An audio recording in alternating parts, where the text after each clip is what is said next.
Hey guys, this is Bosniak again. This is the third update on the benchmarking.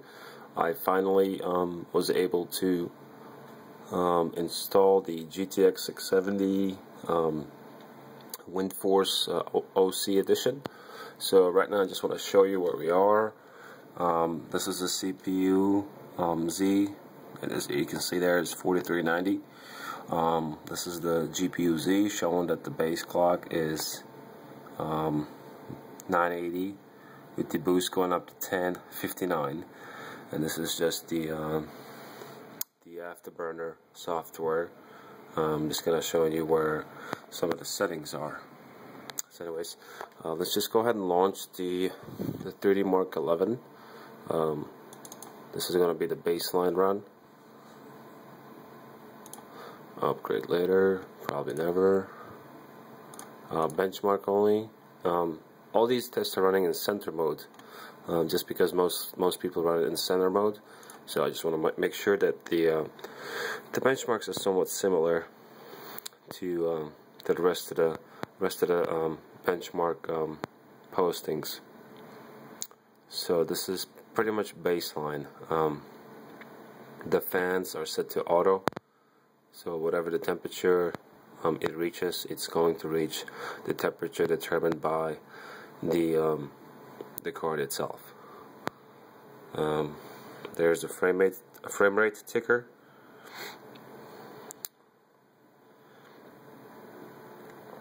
Anyways, as this test runs along, I want to show you what I have. Pretty much is some of you guys that haven't seen it. This is my custom PC. It's got two 200 fans on top, one in the front, 140 millimeter. That's the inside of the case. It's got a exhaust 140 millimeter exhaust fan, and it does have an optional side fan, but I didn't install that. I got my Logitech 2.1 stereo surround sound, and my Corsair K90 keyboard with the Logitech G500 gaming mouse. So let's just go ahead and go back to the graphic test 3.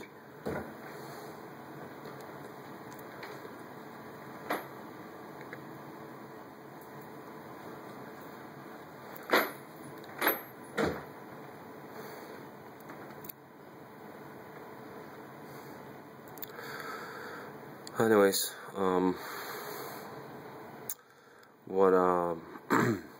it's doing pretty well. Pretty happy with the performance. I don't expect, obviously, I don't expect the GTX 670 to outperform the 680. But for the price difference, $399 shipped from Newegg for the GTX 670 versus $519 for the GTX Gigabyte GTX 680. So there's obviously a $120 difference. So that's pretty good for most users that are looking for high-end graphics but don't want to pay a whole bunch of money. And so it's a pretty good card. I think this is the physics test, and this is all determined by the CPU, and it might be determined by the PhysX, NVIDIA's software or hardware accelerator. So I'm not sure, but in the 680, what I did notice was I think the frame rate went up to 24. So this went up to like 23.9 or maybe 24. I'm not sure. This is the final test. This is the combined test. And as soon as this is done, this test is done, I'm going to redo the whole thing, except I'm gonna run the overclock profile.